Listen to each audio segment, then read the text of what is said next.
To lesson 2 in our beginners fiddle course. You're very welcome.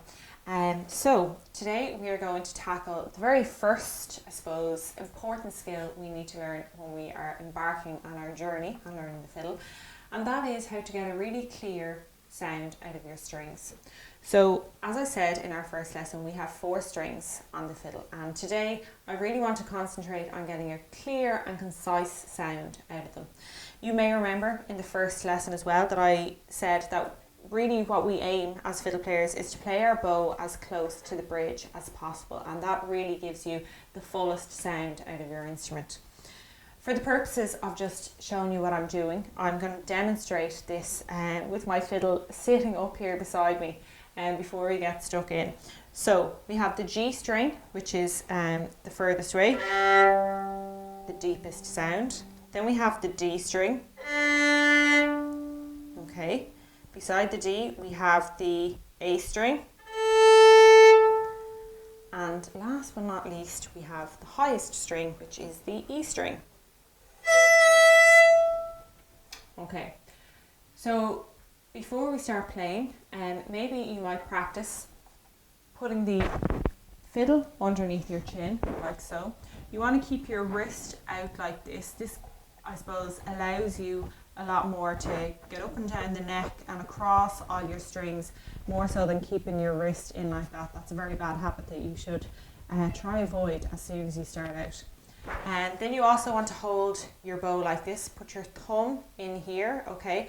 How I usually play would be I'd keep some pressure on my index finger, but if you can just control your bow and move it fluidly between the G and the E string for now, we can look at developing our bow techniques later on.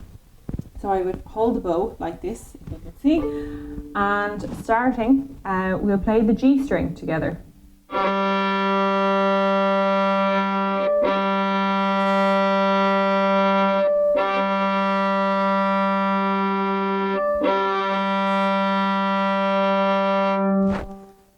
Now you'll notice that I'm playing from the bottom of the bow up to the top and then down again.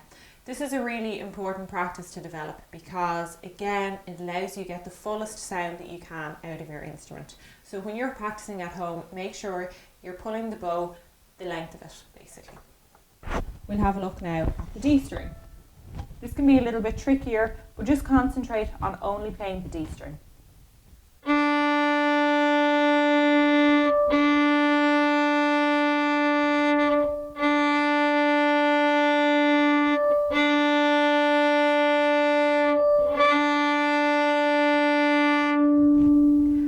Look now at the A string.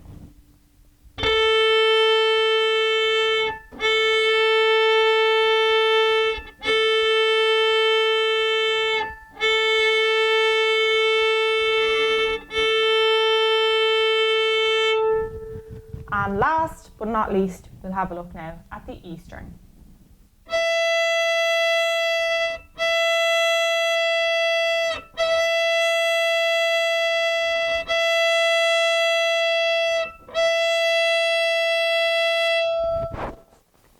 Okay, so if you are getting a bit of a sound that maybe is a little bit muffled or you're hitting off other strings, don't be worried.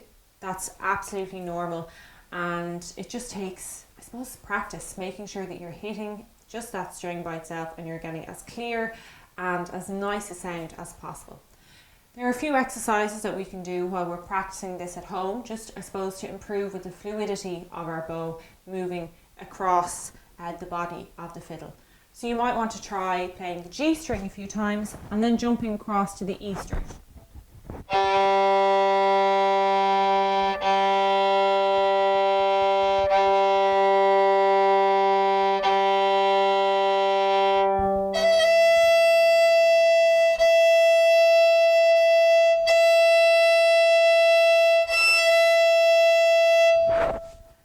Next, you might want to try playing the D string a few times and then jumping across to the E string again.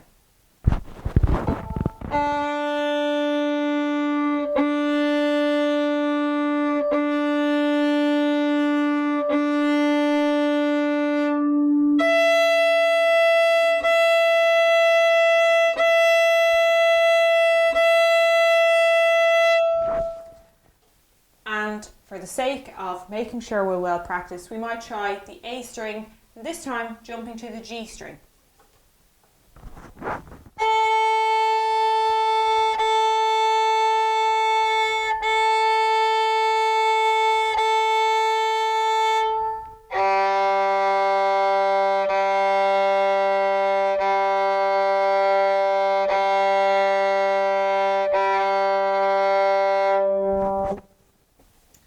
Now, I am no mathematician, but there are a lot of variants that you can practice there, jumping from one string to another. You could even try bringing 3 strings into that little practice. Make sure that you feel really comfortable with pulling the bow across the strings and that you're getting a really nice sound before you move on until our next lesson. Now, it doesn't have to be perfect, but you just have to feel confident and I suppose ready in yourself to take the next step. And I will see you at lesson 3.